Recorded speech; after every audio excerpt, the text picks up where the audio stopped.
Comenzamos con la visita virtual a la Catedral de Mondoñedo. En cuanto a su fachada exterior, destaca por su proporcionalidad. La imagen de la catedral presidiendo la plaza es de gran belleza. Su fachada es un ejemplo de la suma de diversos estilos arquitectónicos representados a lo largo del tiempo, consecuencia de sus reformas y ampliaciones.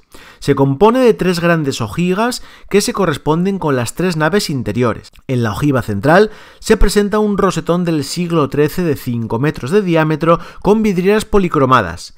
Bajo este, una muestra de su estilo románico inicial. Su portada principal, formada por 3 arquivoltas que sostienen a cada lado 3 delgadas columnas rematadas con capiteles labrados. El tímpano liso que enmarca fue decorado al fresco en el siglo XVIII con una imagen de la Inmaculada Concepción con ángeles y flores.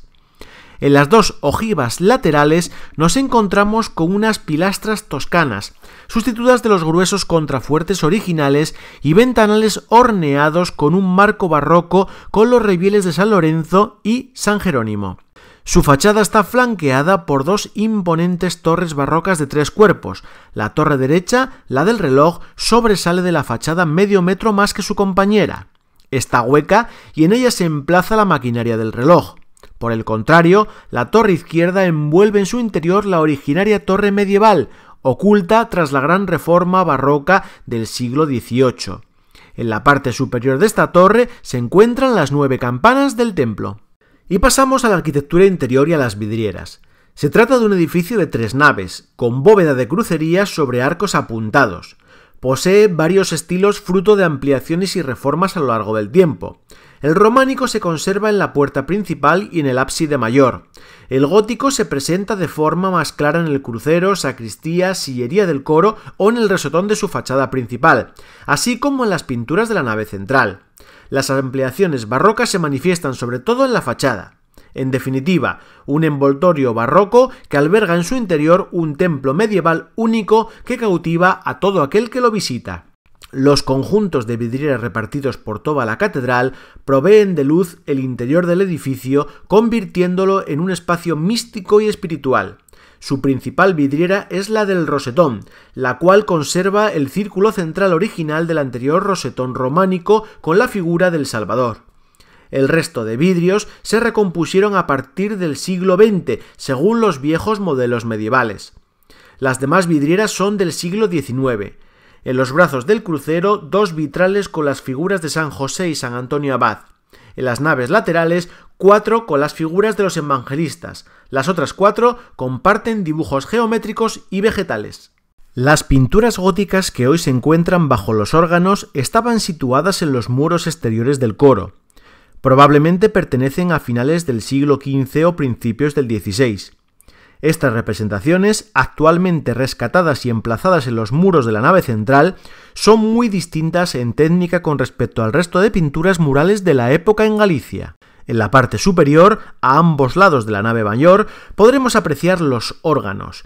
Existen referencias documentales que indican la existencia de estos instrumentos en la Edad Media. Sin embargo, debido a su mal estado, se hizo necesaria una profunda reconstrucción en el siglo XVI. A principios del siglo XVIII, el obispo Muñoz y Salcedo contrató los instrumentos actuales a Manuel de la Villa Elizondo, organero de la ciudad de Salamanca. Hasta llegar a nuestros días, la capilla mayor ha pasado por diferentes transformaciones, siendo su estado más llamativo la sencillez de su arquitectura cisterciense original con sus 5 ventanales. En el presbiterio se encuentra el grandioso retablo rococó, una especie de suma teológica bellamente expuesta y ordenada, obra del autor Francisco Terán. La imaginería que se representa en sus 2 cuerpos pertenece al autor local Antonio de Castro y a los lucenses Bahamonde y Riobó. En la parte superior destacan los medallones de San José a la izquierda y San Joaquín y Santa Ana a la derecha. El coro se encuentra situado en un emplazamiento diferente al originario. Fue en la década de los 60 cuando se trasladó de la parte central de la nave mayor al lugar que ahora ocupa. Si bien el coro de la Catedral de Mondoñedo no nació en ella misma, las pinturas góticas halladas en los tableros de los altares laterales que flanqueaban el coro hicieron pensar que no se trataba de una creación muy posterior. Hoy en día, los 59 sitiales de los que consta la magnífica sillería del coro se encuentran divididos entre la parte izquierda del crucero y el presbiterio. El estilo de los asientos cambia según su datación temporal. La sacristía, obra del último gótico de principios del siglo XVI, realizada bajo el mandato del obispo Diego de Soto, consta de 4 tramos de bóveda, 3 de ellos divididos por arcos torales con complicadas nerviaturas. El frontis de la sala cuenta con un retablo barroco dorado de 2 cuerpos montados sobre una cajonería con lienzos de San Pedro, San Juan Evangelista y San Pablo en el primer cuerpo y de la Piedad en el segundo. Los muros laterales de la sala están ocupados por 2 largas cajonerías rococó muy bien conservadas, sobre las que descansan predelas de madera jaspeada y rematada en floreritos de talla dorada. Sobre sus cajonerías destacan cuadros de encobre del taller de Rubens, de excelente colorido, inspirados en escenas del Antiguo Testamento y una excelente Inmaculada de alabastro. Después podemos conocer sus 4 capillas. La capilla del Ecce Homo, la antigua capilla de la Soledad, fue dotada en 1666 por el capitán Pedro Pardo Taboada y su esposa Catalina de Vivero y Navia y Villamil. En la actualidad dispone de un retablo con 4 columnas y frontón curvo, todo jaspeado y dorado. En el centro, en el lugar que antiguamente ocupó la Dolorosa, se encuentra una talla de un Ecce Homo sentado del siglo XVIII. Debajo se emplaza una urna de cristal con una Dolorosa del siglo XVII y, a los lados, las tallas de San Ignacio de Loyola y San Francisco Javier. Capilla de la Inmaculada. Esta capilla fue fundada y dotada por Álvaro Pérez Osorio y Reguinfo y su esposa María, marquesa de Miranda, a quienes pertenece el arcosolio sepulcral del muro izquierdo. Dispone de un gran retablo plateresco dorado y estofado de 3 cuerpos. Su banco está formado por un gran conjunto de relieves. Entre ellos destaca la Santa Cena en el centro y la Resurrección y el Nacimiento en los laterales. Capilla del Cristo de la Buena Muerte. Esta capilla fue fundada y dotada por Antolín de Estrada, regidor de Mondoñedo, y su esposa María de Losada. Su retablo es neoclásico, de finales del siglo XVIII, y dispone de un solo cuerpo con 4 columnas compuestas. Su imagen principal es el Cristo de la Buena Muerte. A los lados, imágenes al óleo de la Virgen, San Juan y la Verónica. El retablo está rematado por un medallón con el relieve del apóstol San Pedro con las llaves.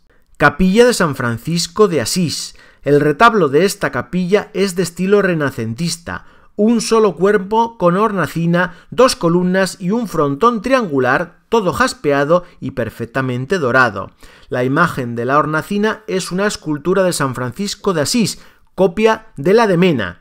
Sobre el frontón hay un medallón con un hermoso relieve que representa la traslación de Santiago a Galicia, sostenido por los ángeles. A los lados del retablo se encuentran los bustos de San Pedro y San Pablo, de finales del siglo XVIII, y en los muros laterales 2 esculturas sobre unas peanas de piedra que corresponden a Santiago Peregrino y a San Roque, ambas del siglo XVIII. El origen del relicario proviene de San Rosendo, obispo de Mondoñedo en el siglo X. Relatan las crónicas que el obispo Alfonso Mesía de Tobar se preocupó por el traslado de una reliquia de San Rosendo desde el monasterio de Celanova a la catedral de Mondoñedo. Dicha reliquia llegó el 22 de octubre de 1614 y escribió una de las mejores páginas de la historia de la ciudad lucense. Pasamos a visitar el Museo Catedralicio y Diocesano. La primera sala. Este espacio corresponde a la que fuera la antigua capilla de San Ignacio de Loyola. De ella conserva al fondo su retablo rococó dorado y jaspeado, de un solo cuerpo, con 3 calles y 4 columnas salomónicas sencillas. En su hornacina central se sitúa una talla de la Inmaculada del siglo XVII, y sus calles laterales están ocupadas por 2 tallas de madera policromada de San Pedro y San Pablo. Pasamos a la segunda sala. Una de las principales obras de esta sala es la serie de relieves policromados de alabastro al óleo pertenecientes al taller de Londres del siglo XV. Estos se encontraban antiguamente en la predela que tuvo el antiguo retablo de la catedral. Pasamos a la tercera sala. Nada más entrar llama la atención una talla de la Sagrada Familia de finales del siglo XVII. Barroca y ricamente estofada, es obra de un discípulo de Gregorio Fernández y está inspirada en otro grupo del propio autor existente en San Antolín de Tordesillas. Al igual que en las anteriores salas, una vitrina nos muestra parte de la gran colección orfebre del Museo Catedralicio y Diocesano. En ella se aprecian diferentes cálices, incensarios y demás servicios litúrgicos elaborados en plata. La cuarta sala está presidida por un retablo del siglo XVII titulado Magdalena Penitente. Se trata de un sencillo edículo de estilo renacentista preparado para albergar la imagen gótica de Santa María Magdalena, reclinada y con un libro en la mano. Su anterior ubicación fue la capilla, que tuvo dedicada en la catedral. También, en un lugar destacado, se encuentra un pequeño altar portátil con el Niño Jesús meditando en la Pasión. Por último, en la quinta sala, la última del museo, alberga un hermoso óleo compuesto por una escena entre dos pilastras estriadas. La obra es anónima, del último cuarto del siglo XVI y está dedicada a Santa Catalina. También se puede apreciar algunas tallas, entre ellas una mística escultura de San Francisco de Asís del siglo XVIII, vistiendo el hábito de la Tercera Orden Regular franciscana, un San Pedro del siglo XVII y una Virgen del Carmen de estilo tudoriano. Seguimos nuestra visita con la Capilla del Santísimo Sacramento. Se trata de la última de las capillas de la girola de la catedral. La Capilla del Santísimo Sacramento es conocida popularmente como Capilla de la Virgen Inglesa. El espacio que ocupa esta capilla es el resultante de las modificaciones que se produjeron en la antigua Capilla de la Magdalena, las obras del claustro y del deambulatorio. Se establece como el resto del ábside de una capilla que tenía su acceso por el claustro. La capilla está cerrada por una verja de hierro renacentista con conchas de Santiago, cabezas de ángel, escudos y los retratos de los fundadores. El claustro que hoy contemplamos es obra del santanderino Diego Ibáñez Pacheco, contratado en el año 1636 por el obispo Antonio de Valdés y el cabildo. Llama la atención el encanto y el misticismo de este espacio. El claustro actual es principalmente de estilo clásico. Es de un solo piso y forma un cuadrado con galerías abiertas que se abren al patio a través de una veintena de arcos de medio punto con columnas dóricas y medias cañas entre ellos. En la parte superior se sitúan una serie de acróteras emboladas. Todo el conjunto está realizado en piedra de granito. En el tramo interior, las galerías están separadas por arcos fajones que descansan en sencillas pilastras lisas. Del primitivo claustro del templo se conserva en el centro su singular crucero gótico del siglo XV. Su anverso está compuesto por un Cristo y su reverso por una de las representaciones más curiosas de la Asunción de la Virgen. Por último visitamos la sala capitular. En su interior son característicos los cortinajes de seda natural de ventanales y puerta montados sobre galerías isabelinas. La presidencia de la sala está ocupada por un cuadro de la Asunción de la Virgen con dos apóstoles bajo un dosel rojo, mismo color que el tapizado de terciopelo del sillón, sillas y bancos de la estancia. En las paredes de la sala se muestra un conjunto de lienzos de los siglos XVIII y XIX. Las representaciones de apóstoles se suceden con las de obispos, que en su día formaron parte de esta sede. Llama la atención el sencillo altar del siglo XVIII situado junto a la entrada.